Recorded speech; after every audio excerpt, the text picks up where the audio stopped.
Hello, everyone, and welcome to the Sarra Show. Today, we are recording out of Casablanca, Morocco, with a special guest. All my guests are special, obviously, but this one's super special. We just met, and as you guys know, I love doing these. I don't even want to call them interviews. I love having these conversations where we talk about things for the first time. So as we get to know each other, you guys also get to know what we're talking about live. So there's no setup for this. There's nothing that's been talked about previously. It's all a discovery for both us and you guys. And to me, that's what makes the conversations most authentic and vulnerable and real. Khadija and I spoke on Zoom for maybe like 20 minutes. And then I was like, okay, well, let's stop now. The vibe is there. That's all that matters. But for the rest of it, we're gonna record it as part of the show. So Khadija, thank you so much for saying yes and welcome. Thank you for inviting me. It's a pleasure. Yeah, it's exciting to have you here. So just so you guys know, Khadija is a conscious parenting coach. We met through a mutual client, and I love the work that she does. I love her energy. I love the vibe. And I love everything she's bringing to parenting and to people in general. So I don't know where this conversation is going to go, but I'm sure it's going to go where it needs to go. It's really a moment of deep surrender and just presence. What's crazy is before we hit recording, I literally just asked me, what is your last name? And I said Adnan, and she said, oh, how do you know this kid? Do you know this kid? And I was like, oh, yeah, it's my nephew. And she's like, oh, I was his teacher. So I'm like, okay, that's cool. We were literally just talking about that and how she went from teaching preschool at CES, which is the Casablanca American School, to being a conscious parenting coach because a lot of parents were asking for help. Is that right? Yep, that's right. I realized that I had a very quick realization after college that I wanted to move closer towards the path of education and helping families. And the first obvious step for me was working in a school setting. And then in the school, I realized that if I really loved children, I had to help their parents. There were so many parents who, asked me questions and were lost because, life sometimes there are times in a family life where parents can feel completely lost, and sometimes they feel shame or a sense of unworthiness or not good enoughness. And sometimes they just need some guidance and some compassion. So I wanted to be trained to be able to support parents. And I wanted it to be a path that isn't a classical path like psychology. Even though I was absolutely passionate about human psychology and I had studied it in college, I wanted to find a way that resonated with what was my already very personal, deep spiritual path and quest of who am I, So I basically curated my studies since then to be able to support parents in a way that really resonates with me deeply and personally. And what is that when you say resonates with me deeply? For me, it's really a blend of psychology. So all we know now, thanks to science, neuroscience, the way the brain works. And also with that, very closely woven is spirituality, ancient wisdom. I believe that none of it is contradictory. Some things may be paradoxical, but everything is completely complementary, I think.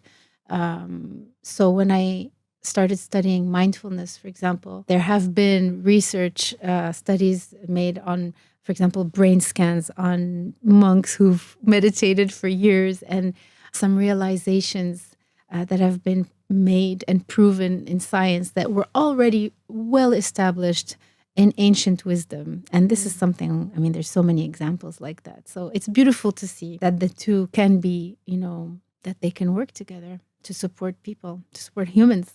Yeah, they work together and they're one and the same. Yeah. Right? It's just the language we use. Yes. Yeah. So it resonates with people. Yeah. And I think both are important. It's important to understand how we function from a brain point of view, but also there's the heart and there's the formless aspect of the world that's very interesting as well. How does it work with parents? Meaning, is the work about the kids or is the work about them? That's a great question.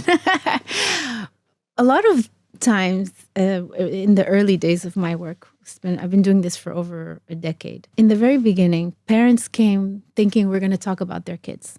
And some parents even thought, oh, so do I bring you my kid? And no, the work is with the parent.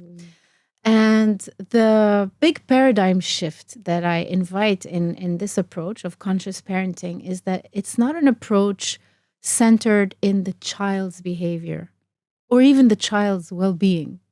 It's really about the parents' behavior and the parents' well-being. Because, when we try to control our child's behavior or well-being, even if it's in a positive frame, it's still a form of control. And control always stems from fear. And when we raise our children from a place of fear, there is bound to be disconnection. We're not really connecting with our kids, so we're not able to really hear their needs. We're not able to see them for who they truly are. We're more worried about who we want them to be and worried about if we're good enough as parents, if we did our job well enough. And I understand the fears, especially being a parent today. Very hard job. There are challenges that haven't been met before by past generations. Screens, social media, all that stuff. So many things now that we don't have precedents to or examples of to follow. So there's a lot of fear because there's a lot of unknown. And that's why I think it's even more necessary and important to be proactively in this mindful mindset, a mindful posture, and be in a place of knowing yourself, connecting with yourself, learning to self-regulate so that you can be present for your child in all these new challenges. When you were talking about, letting them be who they are instead of trying to make them who you think they should be, which obviously comes from good intentions, right? It does come from, you want them to turn out good, you want them to do good for themselves, so then you impose all of those beliefs or ways of being or structure that you think will get them there, but not looking into who they really are. Yeah. Right. And then the rest of our lives we spend in trying to cancel everything we thought we should be and try and find ourselves and be who we are as adults. Absolutely. I always ask myself this question, is this just the way life is? We're born, we're programmed by our parents, by society, by the culture we live in, the religion we're born into, the first part of our life, because we don't have a say, right? And then we spend the second part of our life, some of us at least, some just continue that programming. And then some of us spend the rest of our lives trying to deprogram and find who we are. Is it just that the purpose of life? I always ask myself that question because you can't escape the programming. Yeah, I think it's inevitable. It's part of surviving in society to learn very, very early on how to put on a mask in order to survive, in order to get approval. The first approval we seek is that of our parents, right? And then as we grow, it's the approval of our teachers, and then approval of our boss, approval of our love, our partners, or just people in life. And so we learn very early on to wear a mask. And then there comes a time in life where, you have a wake-up call. The blessed ones get the wake-up call young. And it can be tough. It can be a disease. It can be something tragic. It can be something hard. But if people take this wake-up call as an opportunity to say, you know what? I want to embrace my real life. I'm sick and tired of living this fake life. I want to live my real life.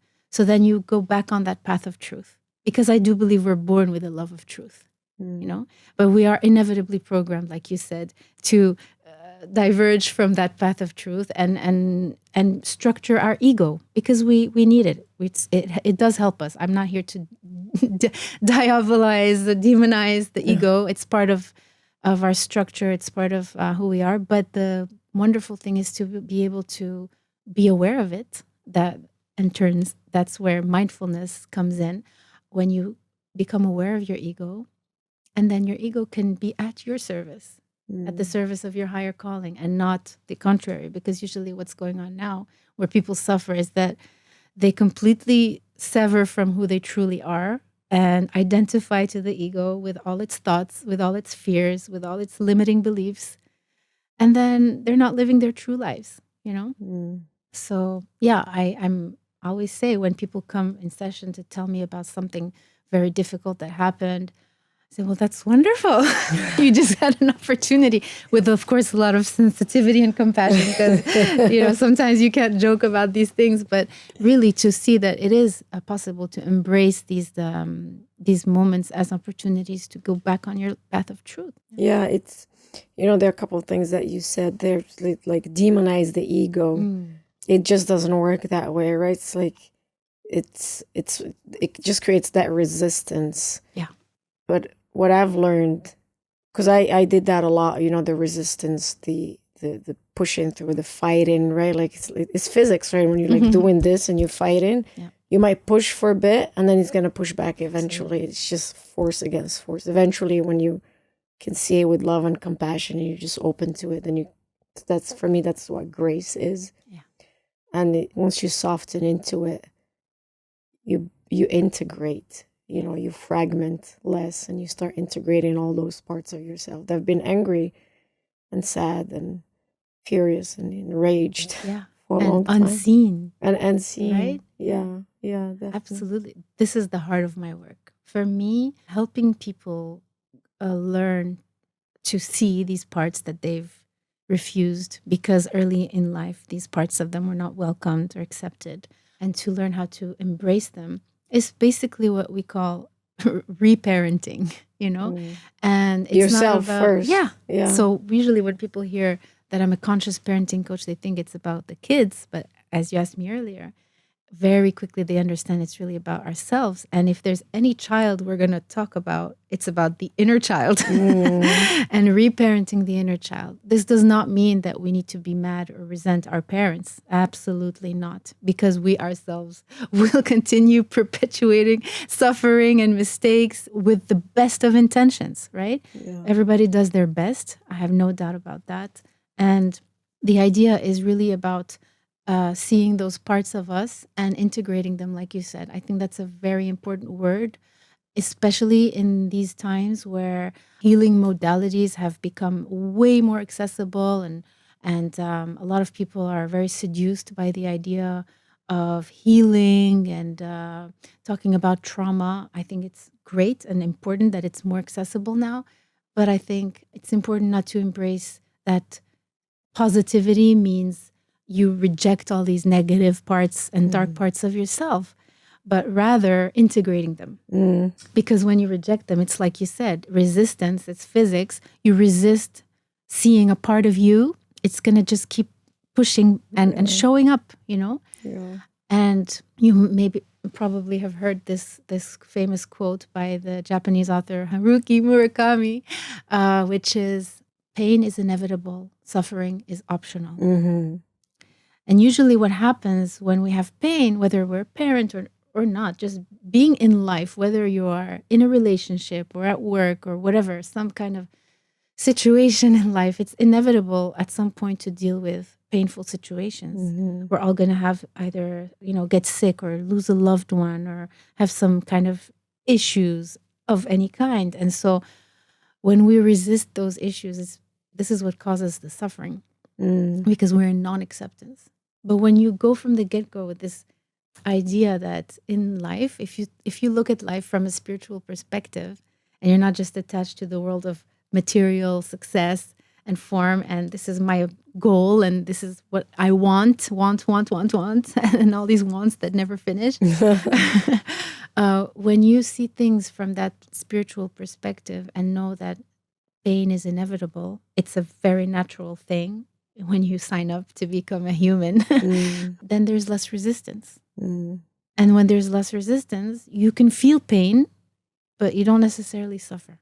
So subtle difference. I found it, like, for me, when it switched, was being able to sit in that, pain or a situation that is not ideal or what I wanted, and just simply be in it. Yeah. Right.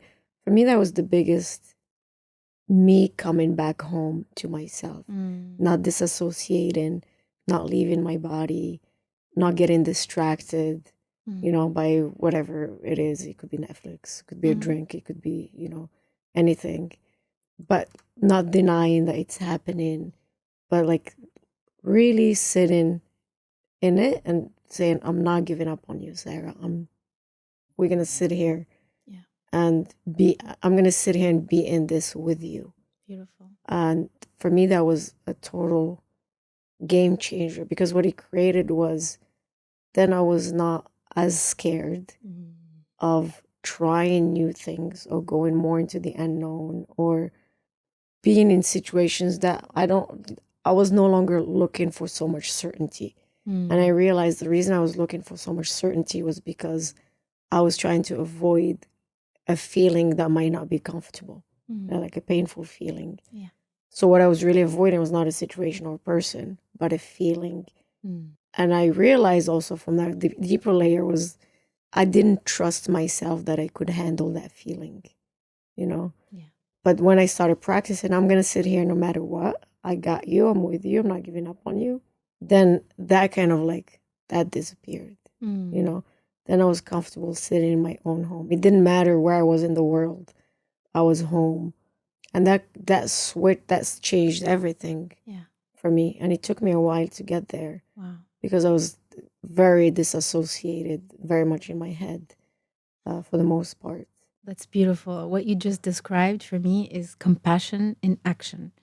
Compassion is the core also of my teaching. Basically, there's two fundamental pillars. There's mindful awareness and compassion, self-compassion mostly.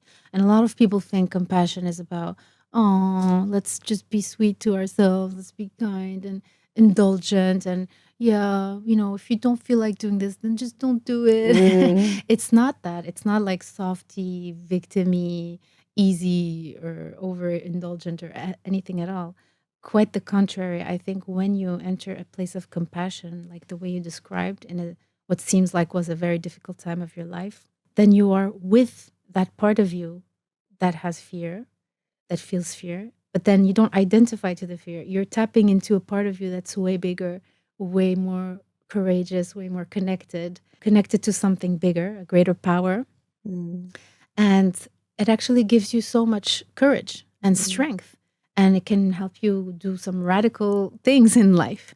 So compassion is a very powerful tool, practice, approach. And this is what I absolutely embrace in the way I coach parents, because I feel like so many people are, like you said, in this disability to sit with what's painful. It's hard for people. It's very hard. It's hard for everyone. I think it was hard. I get it. It's really hard. And I think because we don't, at least what I realized for myself is, we don't feel loved when we're in that place, right? It's full on rejection and full on shame. Yeah.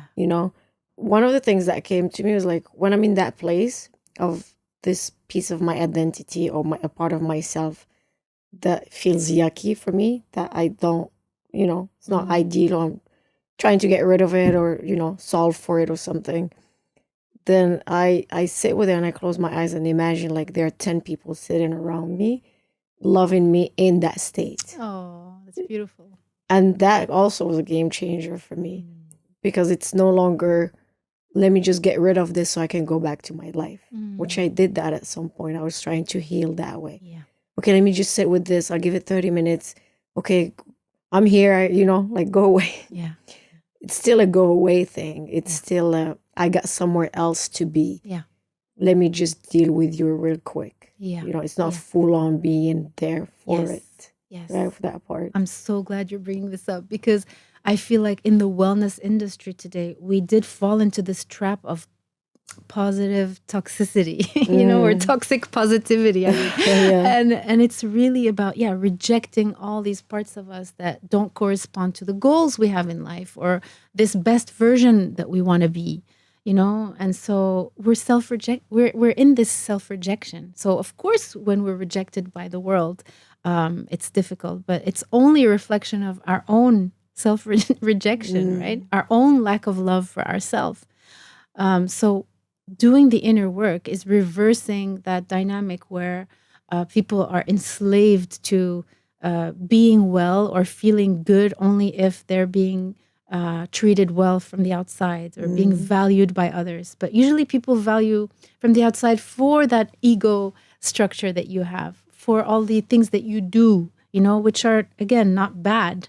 But it could be your appearance. It could be your sense of perfection in your work. It could be how sweet and helpful you are. It can be how, I don't know, like peaceful you are, and all these things are great and they can be great qualities, but they can also be your mechanisms and your strategies that you've learned to use in order to function in society. And it's good to have them, but it's also good to be okay with the other aspects of you. For example, if you're labeled as someone who's always very peaceful and easygoing and goes along, and that's why people love you, what happens the day you want to say no? Right. What happens when you're not that? Yeah. What if you need to enter conflict, but you can't because you've been loved only for that peaceful part of you. Yeah. So loving that part that is, wants to express anger is not okay. She wants to say no. A lot of people suffer from that. And it's tough because people,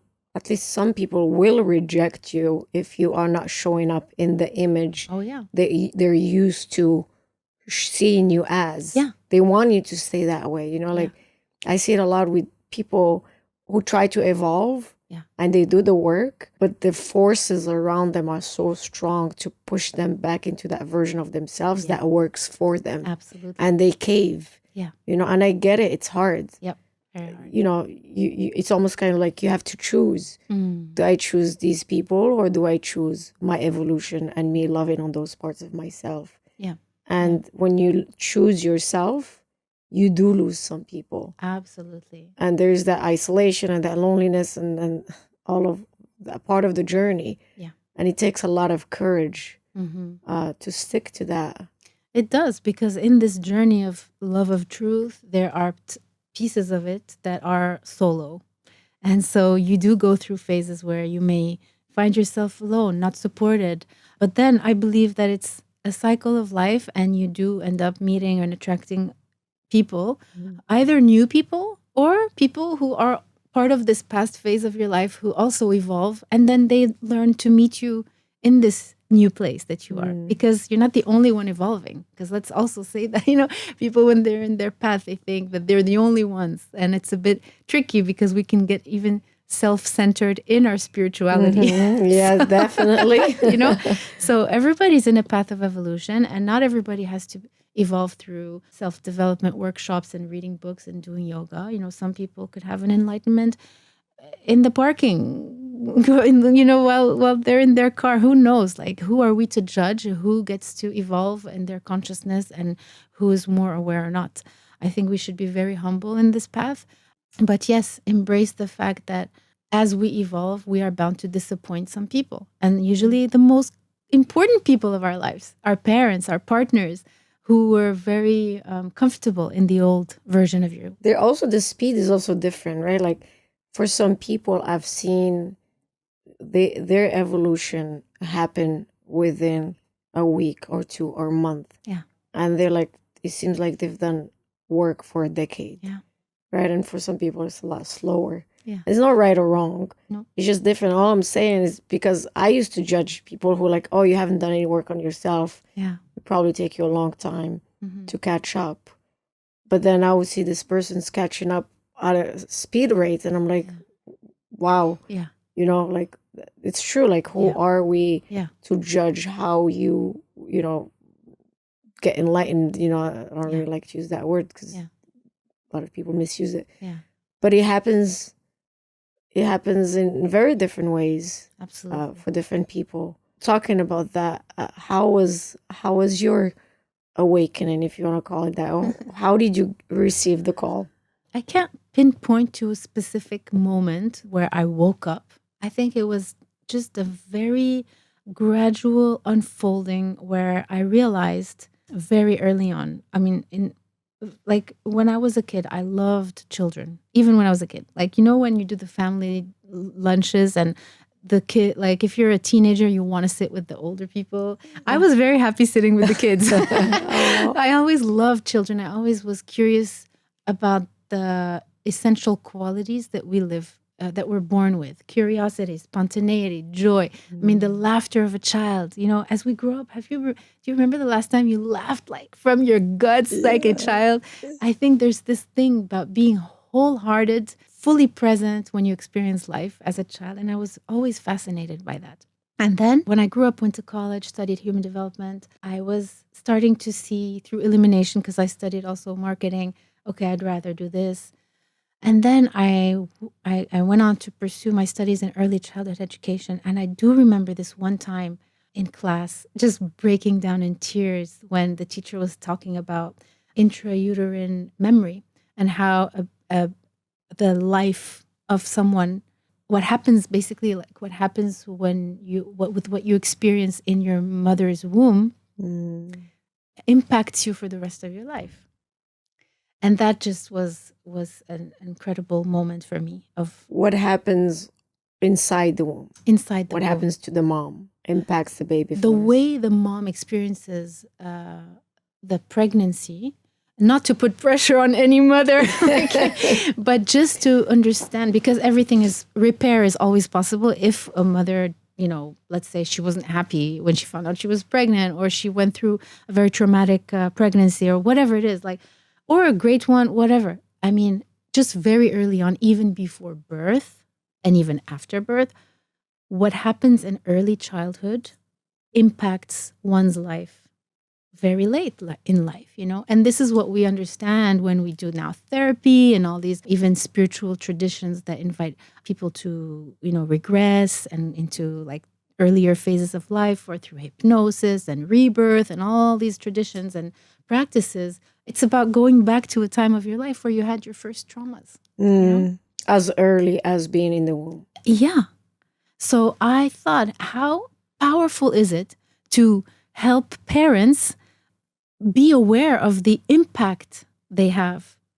Because very early on, you can have an impact on someone's adult life. And this someone happens to be coming to the world through you, And then, after having worked with parents for years and years, I realized it's not limited to parents, this work, because not all the parents are going to do this work, right? So now that you're an adult, what can you do now? Are we just going to blame our parents because they were unconscious and they raised us in this way, and now I have all these traumas, and this is why I'm like this, and this is why I'm like that?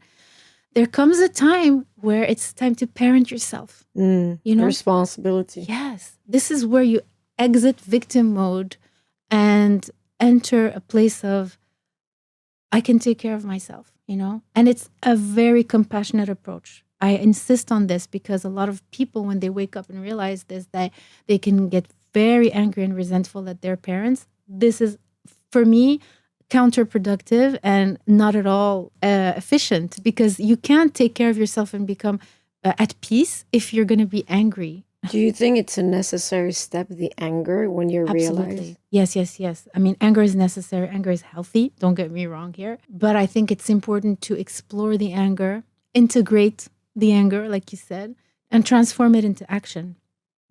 Action towards, yourself. And as for parents, it's doing the work to accept them as they are. And, it's a very sensitive topic. And some people could say, well, the only way for me was to cut the relationship or set boundaries. And that's fine. I mean, there's a big debate, and we could talk about this and how culturally the sense of boundaries can be adapted in different places in the world and in different traditions and belief systems. But I honor that, and to each their own.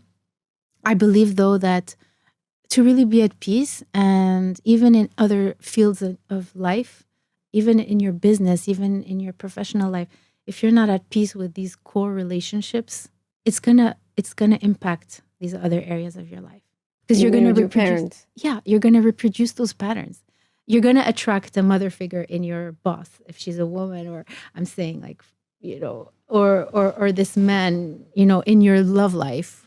If you have issues that you didn't necessarily come to terms with, and we're never going to come to terms completely, with our mommy and daddy issues, but just being on that path and setting that intention of acceptance and integration, I think it massively improves people's lives and people's relationships. So how do people, in your opinion, how do you move from that place of victimhood into that place of responsibility? Well, the first thing is recognizing not sugarcoating things. We're not here to transform the narrative into something positive. You had whatever you had. I'm not here to change your story, but you can change the meaning of your story.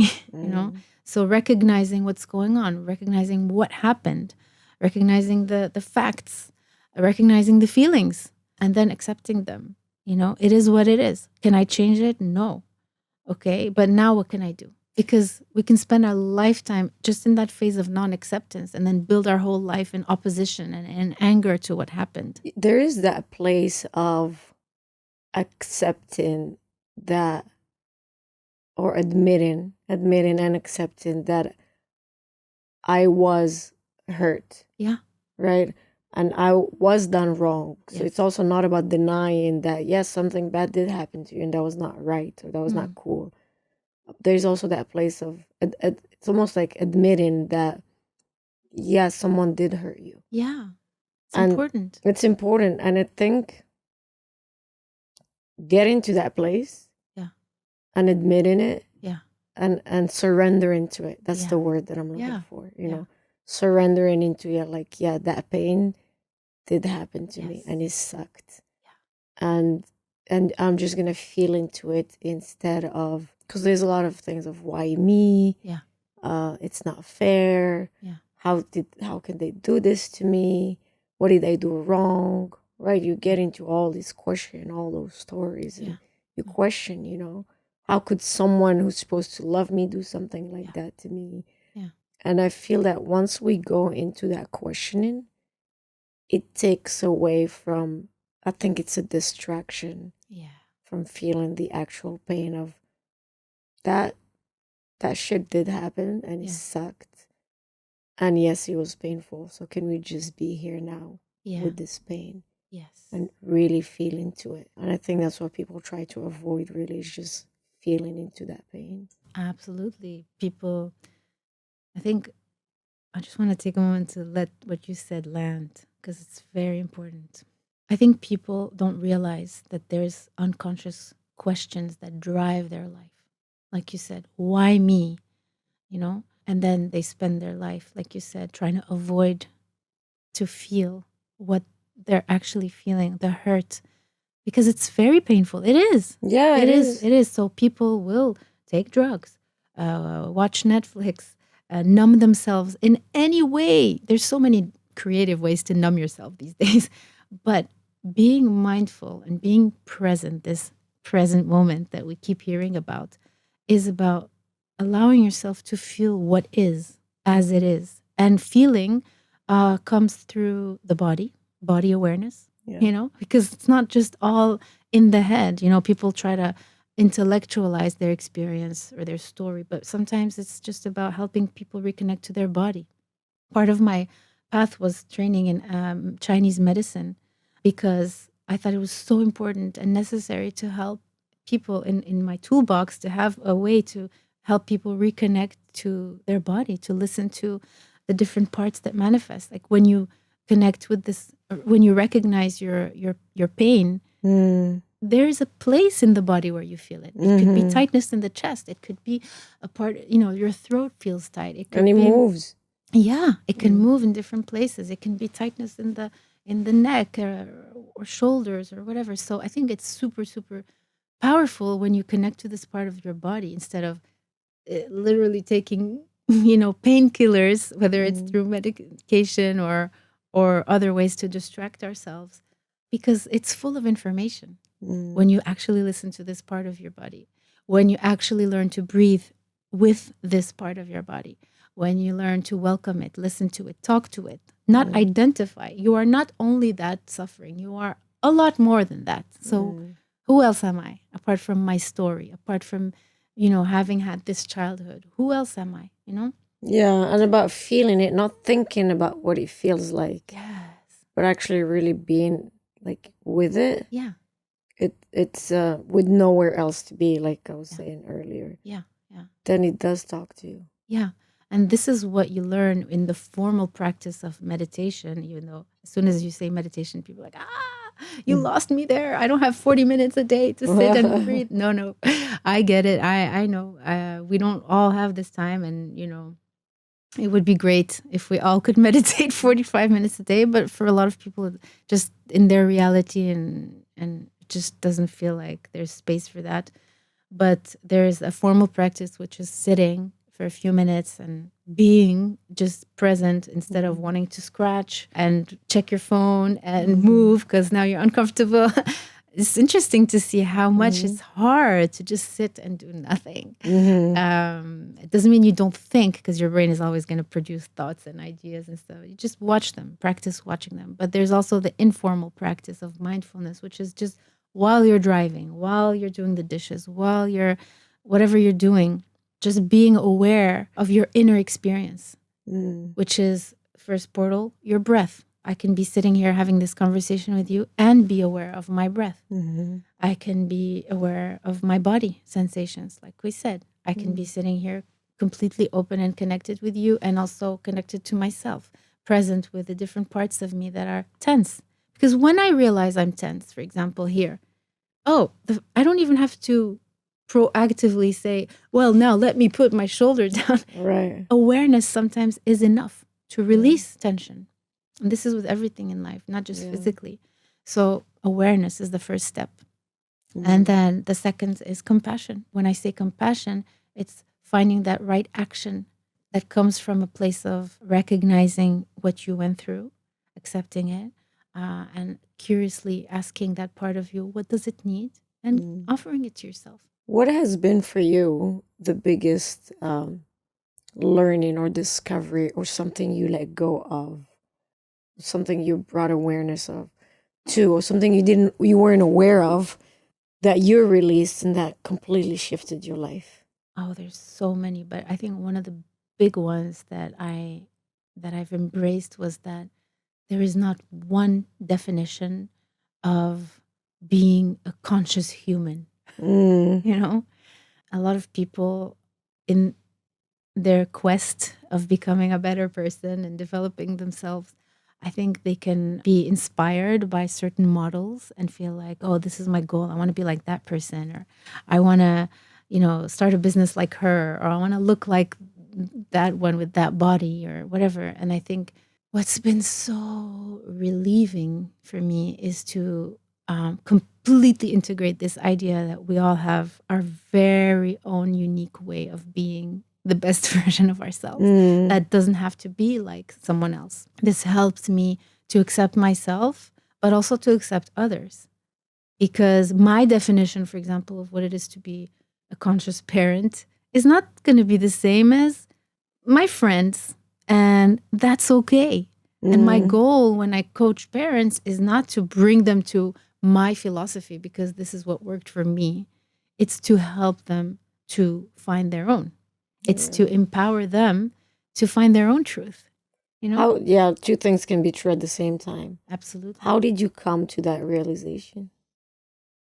I can't pinpoint to one thing, but I believe through the years of work I've done, through different therapies and stuff, I realized when I became a mother, I was exposed to different models of mothers. The stay-at-home mom who's super present when her kid is sick and sends chicken soup. And then the career-focused mom who's super, super respected in her field and very admired, but at the same time, super stressed and not always very present for her kids. I mean, there's all kinds of different models. And I think that what touched me was that neither were wrong and there wasn't one that's better than the other. Like through the years of coaching different mothers, I've seen so many different types of people, not just mothers, parents, not parents, men, women. And I was always touched to see how much guilt some people carried and shame for who they are, because we compare ourselves. You know, oh, well, I'm not like her, or I have shame because I'm not like that yet, or will I ever be like that, or I'm a total failure because, you know, I can never be there the way she's there for you know. And just helping parents and people in general release that shame, because it's not really guilt. You know, there's a very important distinction to make. Guilt is a very healthy feeling when you did something wrong, because it shows your humanity. I have a conscience and I messed up and I feel bad about it.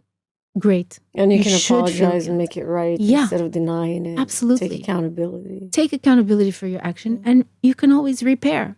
Can't change the past, but you can repair. I think it's very dangerous to not feel guilt, because it can cause, I mean, people can do a lot of harm, and because they can manipulate their mind into thinking that, you know, I have to love myself, and then there's no opportunity for repair, and you can perpetuate a lot of suffering like that. So that having the humility to say, yep, I messed up, and I'm going to repair that. I own what I did. Nobody's perfect. So I messed up and I'm ready to repair that, you know? Shame on another is, it's something else. It's not feeling bad for what you did. It's feeling bad for who you are. And then it becomes deeply problematic in my sense, and sad, because when you feel bad about who you are, then you're not accepting who you are. You're in this cycle of self-rejection. And as you said, you know, it perpetuates into disconnection with yourself. It affects your relationship with others. It can, you know, you can attract very difficult people and situations because you're in this non-acceptance of who you are, you know? You're in the identity, not the action. Exactly. Yeah. So I think when you embrace who you are with all the imperfections, then you can relax a little bit, you know? And then work is possible. If there's something to repair, if there's something to enhance or do better, then yeah, we can do it, you know? But first, acceptance. Yeah. Without, you know, as you're talking, that this word keeps coming back to me, which is catastrophizing. I don't even know if that's a verb. Right? I love it.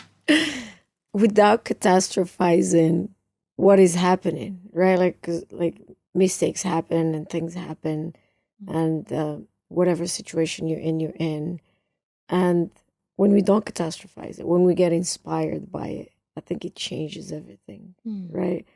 But when you start looking at every situation as this is wrong and I have to make it right, or I'm doing something wrong, or something went wrong, let me go work on myself for another, you know, take a deep, which is good to take a deep dive, obviously, but not from a place of, oh my God, it's a catastrophe. Yeah. This shouldn't happen. This is so bad. It's okay, like you're saying, just fully embracing the humanity of things. Yeah. You know. And in session, a lot of the earlier sessions when I start working with people is that voice that says, what a catastrophe. Ooh, you got to fix this. You got to change this. You can't be like this. That's a part of you. And we can call it the inner critic. We can call it the super ego. There's different names for the it. scared child who maybe grew up with parents who fought a lot and was super scared every time they're going to split, or whatever happened in school, or it's that scared child who lived some trauma. Yeah. And who is in fear. So that part, it's also about just also accepting it. It's even that we need to integrate. It's all layers. Yeah, layers and layers of integration, because that voice, it's the same one that, you know, when you look at yourself in the mirror or you see that photo of yourself and you just go zoom and where does it go wrong? Oh, my nose looks too big there. And just to even welcome that voice. Oh, there's my inner critic. Hello, I see you. I see you. Curiosity. Yeah, I see you. You too. You're there too. Okay, you're also a part of me, but you're not all of me. Right. So there is this free agency of deciding who I am and if I'm good enough or not. And when this voice kicks in, am I going to let it rule my life, catastrophize my life, Right. or am I going to just let it be there because it's part of my structure and it doesn't have to be all of me? And that's a lot of practice, right? Like for me, started with meditation Mm-hmm. because that's how you sit with yourself, right? And then it moves on to being, even as my eyes are not closed, I'm still in that space where I'm Yeah. fully aware. Yeah. I'm loving awareness. There's this amazing meditation by Mm. Ram Dass, where you just sit there and watch all these parts of yourself. You know, a lot of people, I used to think too that meditation is about sitting there and like going into another dimension. But that I realized that I was escaping, Yeah. right? I was using meditation to disassociate even more from what was happening. And yeah, it felt good when I was there, Yeah. but I had completely deserted my body. Yeah. And there are a lot of communities like that. And that's how it started with me. That's how it probably starts with a lot of people. And maybe that's just where we needed to start. But when I realized it's not about that, because you can breathe yourself into leaving your body somewhere else where it feels better. Mm-hmm. It's all imagination but it's not in your body. Yeah. And I don't believe, it's an opinion, obviously, but I don't believe the right thing to do is to leave the body and just go somewhere else. When I was in that place, I don't think I was here. Mm. It felt good, maybe, but who knows? Because I wasn't really present. That's the word. I wasn't present. Yeah. Yeah. But then it all changed when I realized, oh no, I gotta stay here. And then I was like, oh, I'm feeling this stuff that's not cool. This is too painful. Yeah. And then the stages of like, I had to admit, okay, this is my pain, and yes, this did happen, and I have to just sit with it. There's a lot of ego in even admitting that happened. Yeah. I don't know where I was going with this, but I appreciate what you said about the importance of staying in your body rather than, when you talked about meditation as sometimes being a technique to escape, I also practice meditation the same way as you, which is more a tradition of learning how to embody yourself and be in your body, be in here and now. Spirituality can also be perceived as something of being in the sky, connected with the stars. That's great. And it is, but it's also being in the reality of planet Earth. You're here, with bills to pay and taking action. Yeah. And a laundry to do and really like very simple earthly things. And it can be very spiritual to do your laundry if you accept your humanity. But I think so there are these different types of meditation where you imagine you're in Hawaii, and I think it's great. I used to also criticize those types of approaches where you're imagining you're somewhere. But then honestly, through years of practice, I've met people who, for example, had very, very difficult physical pain, for example, like a cancer patient that I'm thinking of who through, the side effects of chemo and all went through extremely difficult, painful times. And that was such a blessing for her to go leave her body, So I think there too, we can have some compassion for that approach of leaving your body. But it's so much more authentic if you do it consciously, not as a way of escaping reality, but saying, I consciously choose to, use this method to relieve myself, at least temporarily, to deal with this pain, and it can be very powerful and very healthy in that sense. I think it's tricky and can be difficult when it's done in a very unconscious way, because then you are in avoidance and you are in aversion of your reality and non-acceptance of your reality, and that's where there's a lot more suffering. Like what I'm hearing more is like more of a surrender kind of place. Yeah. You're surrendering into that pain through light or love and compassion. Yeah. Where do you see like the work with parents, right? Where do you see, we spoke about impact and how it's about healing their own inner child and reparenting themselves. Do you see that this work is done more by women or men or both, or are you coaching both of them together? I coach men. There are, but it's true that there is a majority of women who embrace this path first. Like most of my workshops, I've had lots of men show up, but we always make this joke in the beginning when we introduce ourselves, like raise your hand if you're a guy who's forced to be here by your partner. They all the guys raise their hands, but they end up happy. Alhamdulillah. So Eventually, at the end, right? eventually they do appreciate the experience. So far I've been okay with both. But yeah, it's true that there is this sensitivity, I guess, that women have, and this need to express their emotions. And I think we're also biologically wired to feel more. And not just biologically, I think even culturally. And I say this with a lot of sadness that men are very, very pressured, I think. Men, Not to feel? to be tough, to be strong. We very early on passed on these messages that boys don't cry and you got to be tough and all. It's changing. There's more and more, men opening up, but it's a very vulnerable process. And I think, it's shifting, but slowly, very slowly. Yeah, I think Brené Brown has a story around how she was approached by a man who told her, because she does a lot of work on vulnerability and shame, and told her, you talk about vulnerability on all, but I don't think it includes men, because my wife and my daughters would leave me the minute I show any sort of vulnerability. I think for us women too, I think we're just beginning, because I think it affects our sense of safety, maybe. Yeah. If we see a man vulnerable like that, we start to freak out. Yeah. What happens to my safety? Where it's maybe quite the opposite, that if a man is actually vulnerable, one, you'll likely be more safe, and two, you can keep yourself safe. But I don't think we're there yet. I think we're working towards it. Yeah.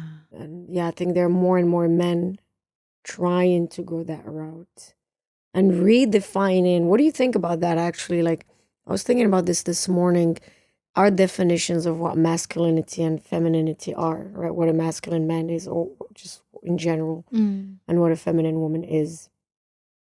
And there's a lot of talk about like the masculine, the feminine, and all of that. Yeah. When it comes to gender. Yeah. I was thinking this morning, I was in meditation, and I was like, what if we're just stuck to a specific definition of what a masculine man is? Like we have an image of what that looks like. And if it doesn't look like that, we judge it. Yeah. And same for women.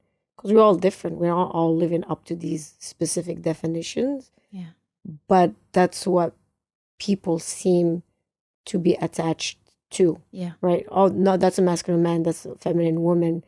But you're checking boxes of what that means. Yeah. But what if we could have maybe different definitions? That's why I think when you asked me earlier, what was one of my biggest realizations is that I told you there's not one definition of what it means to be your authentic self. I think one of the best things also I've learned in my studies was in Chinese medicine. This medicine has been really elaborated by observation of nature. And one of the things we know is that nature loves balance. So when you talk about masculine and feminine, for me, there is no standard masculine man version that should be, I think that if a certain man, I think both genders have feminine and masculine qualities in us that are necessary for us to function. For example, masculine qualities like, decisiveness and authority and action and being able to, decide. But then some feminine qualities are the capacity to receive, to hold, to comfort. And these are not, I don't want to fall into any stereotypes here. I'm just saying, I think men and women should both have both aspects to be well-rounded, whole human beings. Not like in modern culture where we talk about finding your other half, it's like I'm a half and I'm missing all these other things. Right. I need someone to. I think it's beautiful and healthy when two people meet and they're two whole people who can connect and walk a path together in life and grow together. And I think that some men may have some very beautiful feminine qualities in them, and this has nothing to do with sexual orientation. What I'm saying is just some men have the capacity to hold, have the capacity to receive, have this warmth, have this emotional sensitivity, and they can attract women who are super forward minded, decisive, authoritative, and that can work. That can be a very happy couple, you know. And there can be also more conventional formats, and there can be less conventional formats. I think that it's all about balance, and I really see that's something I've learned that nature loves balance, and so when two people know each other well enough and accept the way they are, they can attract someone who will be, complementary, so that they can build together and move forward together. Absolutely. Absolutely. Is there anything else you want to share or ask me today? Well, I would love to know from what I said, is there something that resonated with you most, and how? All of it resonates. I told you from the very beginning, because we're vibing at the same level, then we talk in the same language. Yeah. I love that for parents, it comes back to inner child, right? And them reparenting themselves. But you can't frame it that way, right? Like I was talking to you earlier about business, right? Like I'm a business coach and a performance coach, but I'm really coaching on who they're being, right? And as leadership with themselves, right? Before you even lead in anybody or lead in your company or startup or whatever, it's about your own leadership and your connection with yourself. I love the compassion part.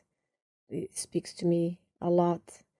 And you mentioned something earlier too about because we're so scared, we're trying to control. And that's something that I see a lot. That's something that I've dealt with, that I still deal with. Like I know that if I'm trying to control, there's a part of me that's scared. I just don't know which one it is. So I gotta go sit with it. But I know that's where it comes from. Yeah, I think all of it is really resonating and incredible. I love the work that you do. Thank you. And I love that you're impacting a lot of people here, that you're creating transformation for people. I think it's really important. Well, thank you for helping me spread the message. I'm so glad you invited me and that we had this conversation. Yeah, absolutely. How can people find you?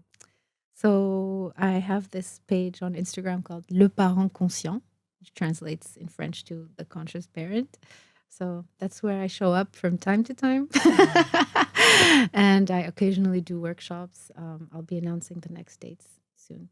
And you coach parents, right? Like I do, but I'm not offering any one-on-ones. Currently, I'm booked out for that. So if anyone would like to meet, we could work in group settings, and it's pretty fun as well. And you're going to London for training, right? Can you tell us about that? I'll say more when I come back. Okay. Not to say, that deserves another episode. A changed person, right? Inshallah, always. It was so nice having you here. Thank you for all your wisdom and knowledge. And it's, the hour flew by. Oh, wow. We learned so much from you. So thank you so much for being here. Appreciate it. Sarah. Thank you very much. Thank you.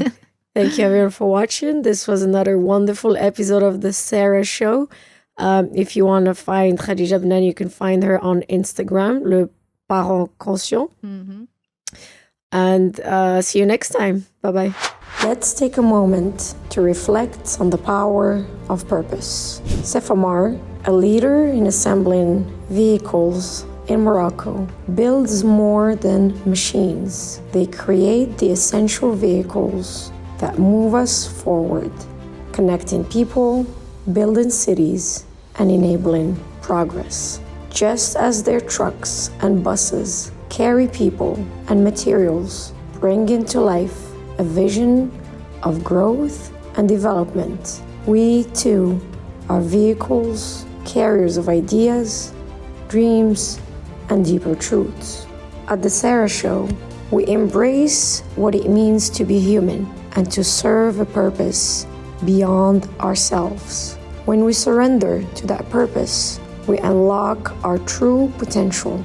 Sephamar's vehicles connect communities. We, in turn, connect hearts and minds. Thank you for joining us in this shared journey of creation and connection. Together, we are all vehicles for something greater.